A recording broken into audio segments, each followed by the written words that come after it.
দশম শ্রেণীর ভৌত বিজ্ঞানের একটা খুব গুরুত্বপূর্ণ অধ্যায় জৈব রসায়ন বা অর্গানিক কেমিস্ট্রি নিয়ে আজ আমরা আলোচনা করব। মাধ্যমিক পরীক্ষার জন্য তো বটেই, আমাদের চারপাশের জগৎটাকে বুঝতেও এই অধ্যায়টা কিন্তু দারুণ কাজের। চলুন এই ইন্টারেস্টিং বিষয়টাকে একদম সহজ করে বুঝে নেওয়া যাক। আচ্ছা, একটা প্রশ্ন দিয়ে শুরু করা যাক কেমন? ভাবুন তো, জলের বোতলের যে প্লাস্টিক, গাড়িতে যে জ্বালানি ব্যবহার হয় আর রান্নাঘরে যে ভিনিগার থাকে, এই তিনটে জিনিসের মধ্যে মিল কোথায়? উত্তরটা হলো, এদের সবার পেছনেই রয়েছে একটা স্পেশাল মৌল, আর সেটা হলো কার্বন।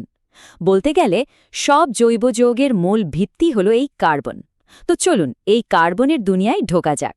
সবার আগে জৈব রসায়নের একদম গোড়ার কথাগুলো, মানে এর মূল সংজ্ঞাগুলো একটু পরিষ্কার করে জেনে নেওয়া দরকার।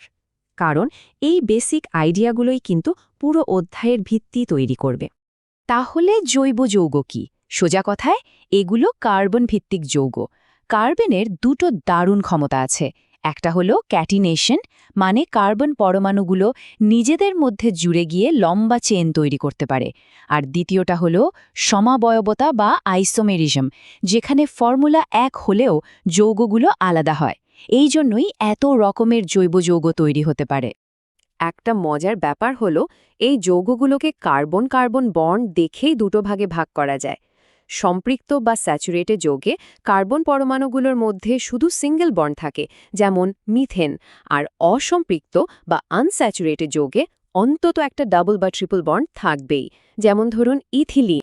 বেশ, তাহলে এবার জৈব যৌগের সবচেয়ে সরল পরিবার, মানে হাইড্রোকার্বনের জগতে ঢোকা যাক।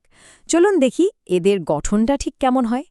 হাইড্রোকার্বন নামটার মধ্যে কিন্তু এর পরিচয়টা লুকিয়ে আছে, তাই না? হাইড্রো মানে হাইড্রোজেন, আর কার্বন তো কার্বনই। তার মানে যে যৌগগুলো শুধু কার্বন আর হাইড্রোজেন দিয়ে তৈরি, সেগুলোই হলো হাইড্রোকার্বন। হাইড্রোকার্বনের মূলত তিনটে পরিবার: অ্যালকেন, অ্যালকিন আর অ্যালকাইন। এদের চেনার সবচেয়ে সহজ উপায় হলো এদের বন্ডের ধরনটা দেখা। অ্যালকেনে থাকে শুধু কার্বন কার্বন সিঙ্গেল বন্ড, অ্যালকিনে ডাবল বন্ড, আর অ্যালকাইনে ট্রিপল বন্ড। ভাবুন তো, হাইড্রোকার্বন যদি একটা যৌগের কঙ্কাল হয়, তাহলে কার্যকরী মূলক বা ফাংশনাল গ্রুপ হল সেটার আসল পরিচয়। ওটাই ঠিক করে দেয় যৌগটা কেমন হবে, ওর ধর্ম কী হবে। কার্যকরী মূলক হল একটা অণুর সবচেয়ে অ্যাক্টিভ অংশ, মানে এই মূলকটাই ঠিক করে দেয় একটা যৌগ কী ধরনের রাসায়নিক বিক্রিয়া করবে। সোজা কথায় এটাই হলো যৌগের ক্যারেক্টার সার্টিফিকেট। এখানে কয়েকটা খুব কমন কার্যকারীমূলক দেখানো হলো, যেমন ধরুন হাইড্রক্সেল বা ওএইচ গ্রুপ। কোনো যোগে এটা দেখলেই চোখ বন্ধ করে বলে দেওয়া যায় যে ওটা একটা অ্যালকোহল। তাহলে আসল ব্যাপারটা কি দাঁড়ালো? জৈব যৌগের ক্ষেত্রে শুধু কোন কোন পরমাণু আছে সেটা জানাই যথেষ্ট নয়, বরং পরমাণুগুলো কিভাবে সাজানো আছে সেটাও খুব গুরুত্বপূর্ণ। একই মলিকিউলার ফর্মুলা, কিন্তু গঠন আর ধর্ম একদম আলাদা। এই ঘটনাটাকেই বলা হয় সমাবয়বতা বা আইসোমেরিজম। এই তুলনাটা দেখুন, এখানে দেখা যাচ্ছে কিভাবে একই ফর্মুলা থাকা সত্ত্বেও দুটো যৌগ একেবারে আলাদা হতে পারে। যেমন অবস্থান ঘটিত সমবায়বতায় কার্যকরীমূলকটার শুধু জায়গা বদলে যায়, আর কার্যকরীমূলক ঘটিত সমবায়বতায় তো কার্যকরীমূলকটাই পাল্টে গিয়ে নতুন যৌগ তৈরি হয়। চলুন এবার সেই অংশে আসা যাক যেটা অনেকের কাছে একটু কঠিন মনে হতে পারে। সেটা হলো জৈব যৌগের নামকরণ বা আইইউপিএসি নমেনক্লেচার। কিন্তু বিশ্বাস করুন, নিয়মটা জানলে এটা জলের মতো সোজা। দেখুন, এটা আসলে একটা দুটো স্টেপের খেলা। স্টেপ 1, কটা কার্বন আছে সেটা গুণে ওয়ার্ড রুট বা শব্দ মূলটা খুঁজে বের করা। স্টেপ 2, তার সাথে সঠিক প্রত্যয় বা সাফিক্স জুড়ে দেওয়া। ব্যাস, নাম তৈরি। যেমন ধরুন অ্যালকেন, এর ক্ষেত্রে প্রত্যয়টা সবসময় হবে এন বা এন। একটা কার্বন থাকলে শব্দমূল মিথ, তাই নাম হলো মিথেন। দুটো কার্বন থাকলে ইথ, তাই নাম ইথেন। দেখলেন তো কত সহজ। অ্যালকোহলের ক্ষেত্রেও নিয়মটা প্রায় একই। অ্যালকেন নামের শেষের অক্ষরটা বাদ দিয়ে শুধু অল বা ওএল প্রত্যয়টা যোগ করতে হয়। যেমন ইথেন থেকে তৈরি হলো ইথানল। তো এতক্ষণ তো অনেক থিওরি নিয়ে কথা হলো। এবার চলুন দেখি আমাদের বাস্তব জীবনে, আমাদের চারপাশে এই জৈব রসায়নটা ঠিক কোথায় লুকিয়ে আছে।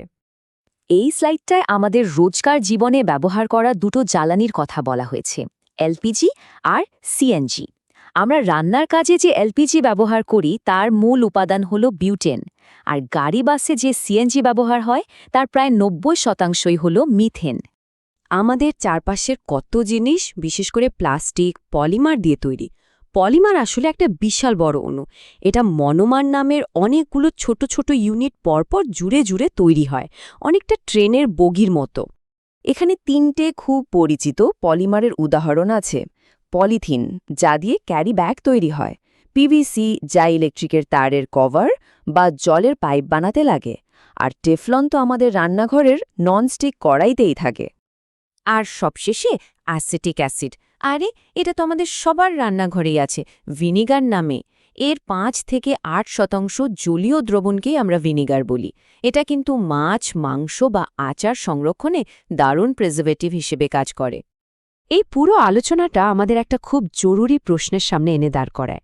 আমরা যে এত এত পলিমার তৈরি করছি, যেগুলো প্রকৃতিতে সহজে নষ্ট হয় না, সেগুলোর কথা মাথায় রাখলে আমাদের পরিবেশের ভবিষ্যৎ কি? এই প্রশ্নটা কিন্তু আমাদের সবার ভাবা উচিত।